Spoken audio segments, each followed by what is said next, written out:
গাজায় গণহত্যা থামছে না, প্রত্যেক ফিলিস্তিনির জীবন অমূল্য। ফিলিস্তিনের জনগণের বিরুদ্ধে যে মানবতা বিরোধী অপরাধ হচ্ছে তার জন্য সংশ্লিষ্ট সকলকে দায়বদ্ধ করতে হবে। মাননীয় সভাপতি, বহুমুখী সংকটে জর্জরিত বর্তমান বিশ্বে যুদ্ধ এবং সংঘাতের ফলে ব্যাপক ভিত্তিতে মানুষের অধিকার খর্ব হচ্ছে। বিশ্ববাসীর উদ্বেগ এবং নিন্দা সত্ত্বেও গাজায় গণহত্যা থামছে না।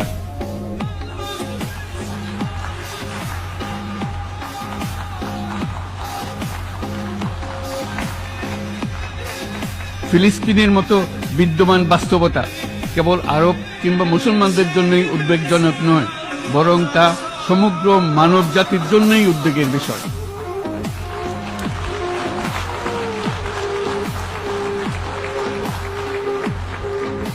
একজন মানুষ হিসেবে প্রত্যেক ফিলিস্তিনির জীবন অমূল্য।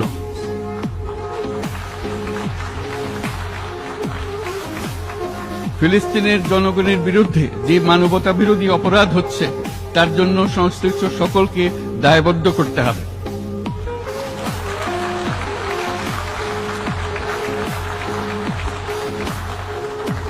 ফিলিস্তিনের জনগণের উপর চলমান নৃশংসতা, বিশেষত নারী এবং শিশুদের সাথে প্রতিনিয়ত যে নিষ্ঠুরতা বিশ্ব দেখাচ্ছে তা থেকে নিস্তারের জন্য বাংলাদেশ অনতিবিলম্বে সম্পূর্ণ যুদ্ধবিরতির আহ্বান জানাচ্ছে।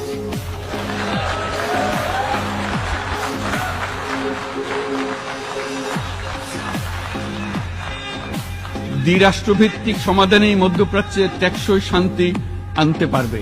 তাই জাতিসংঘ সহ আন্তর্জাতিক সম্প্রদায়ের সকলকে এর বাস্তবায়নের জন্য এখনই উদ্যোগ নিতে আহ্বান জানাচ্ছে।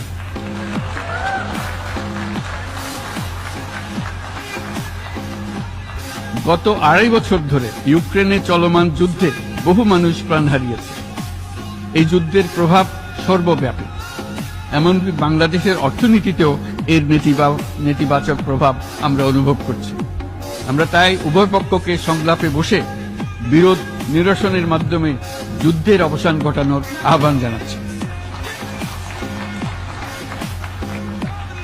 মাননীয় সভাপতি, বাংলাদেশ গত 7 বছর যাবৎ মিয়ানমার হতে আগত 12 লাখেরও বেশি রোহিঙ্গাদের মানবিক কারণে আশ্রয় দিয়ে আসছে।